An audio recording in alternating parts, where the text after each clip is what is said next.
ఒక హిట్ పడితేనే మరో సినిమా చకచక సెట్స్ మీదకి వెళ్ళిపోతుంది. కానీ సాలిడ్ హిట్ కొట్టినా కనీసం హీరోని పట్టుకోలేకపోతున్నాడట ఈ డైరెక్టర్ కమ్ కమేడియన్. ఇప్పటికే పలువురి వద్దకి చక్కర్లు కొట్టి ఎట్టుకెళ్ళకి ఓ హీరోని పట్టేసుకున్న ఈ సినిమా ఇప్పుడు అతన్ని కాదని మరో హీరోని చేరిందట. మరి ఈ సినిమా ఇప్పటికైనా సెట్స్ పైకి వెళ్తుందా, లేక ఇలాగే హీరోలని మారుస్తూ సినిమానే మారిపోతుందా?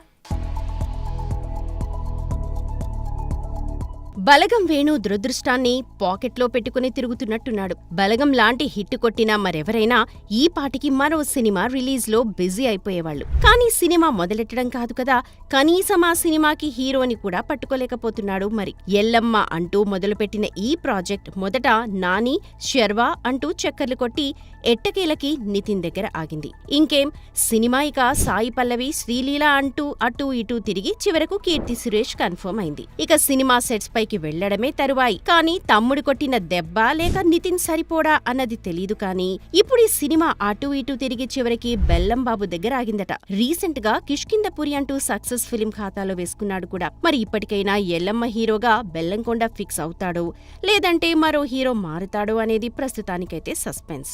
ఇక ఎల్లమ్మ నుండి ఎగ్జిట్ ఇచ్చిన నితిన్ విక్రమ్ కుమార్ తో స్వారీ అనే సినిమా చేస్తున్నాడన్న టాక్ వినపడింది. కానీ అతి గతి అయితే లేదు. మరోవైపు ఇప్పుడు కొత్తగా లిటిల్ హార్ట్స్ తో సెన్సేషన్ సృష్టించిన దర్శకుడు సాయి మార్తాండ్ నితిన్ కు ఒక లైన్ వినిపించాడని, త్వరలో ఈ ఇద్దరి కాంబోలో సినిమా అనౌన్స్ అవుతుందన్న టాక్ వినిపిస్తోంది. చూడాలి మరి ఫిల్మ్ సర్కిల్స్ లో చక్కర్లు కొడుతోనే ఈ వార్తలు ఎప్పుడు ఎండ్ కార్డ్ వేసుకుంటాయో.